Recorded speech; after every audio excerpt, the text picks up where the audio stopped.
The movie opens with a grand Italian wedding at the Corleone family estate. Guests are dressed in their finest, dancing, laughing, and enjoying the feast.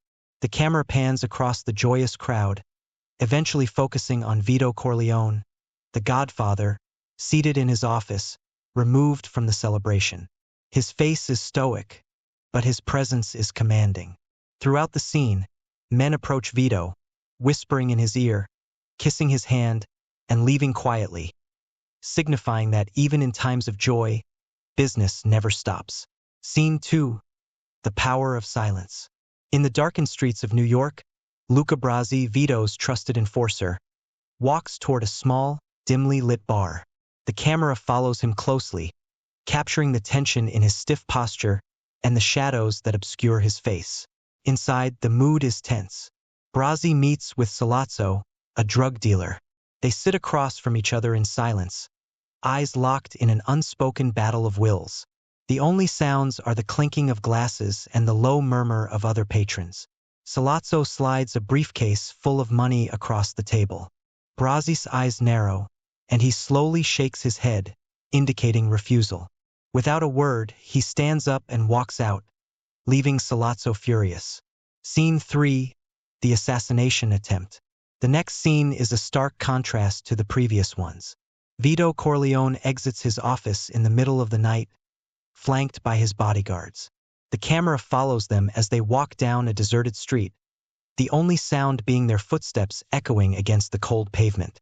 Suddenly, a car screeches to a halt, and men with guns leap out, firing in rapid succession. Vito's bodyguards return fire, but Vito is hit multiple times and collapses to the ground. The camera lingers on his fallen figure as the car speeds away, leaving Vito bleeding in the street. The scene fades to black. Act 2. The Rise of Michael. Scene 4. Michael's Return. Michael Corleone, Vito's youngest son, arrives at the hospital where his father is being treated. The hospital is eerily quiet, almost deserted. Michael's expression is calm, but there's a steely resolve in his eyes. He walks through the empty corridors, his footsteps echoing ominously. As he enters his father's room, he finds it empty except for Vito, who is unconscious and vulnerable. Michael checks the hallway and notices the absence of any guards. Realizing the danger, he moves his father to another room, just in time to see a group of hitmen enter the hospital. Michael hides in the shadows, watching them pass by without noticing him. The tension is palpable as Michael's protective instincts begin to emerge. Scene 5. The gun hidden in the bathroom. The setting shifts to a small, dimly lit Italian restaurant. Michael, dressed in a sharp suit, is seated at a table across from Sollozzo and a corrupt police captain, McCluskey. The atmosphere is thick with tension as they share a meal in almost complete silence. The only sounds are the clinking of silverware and the occasional murmur of other patrons.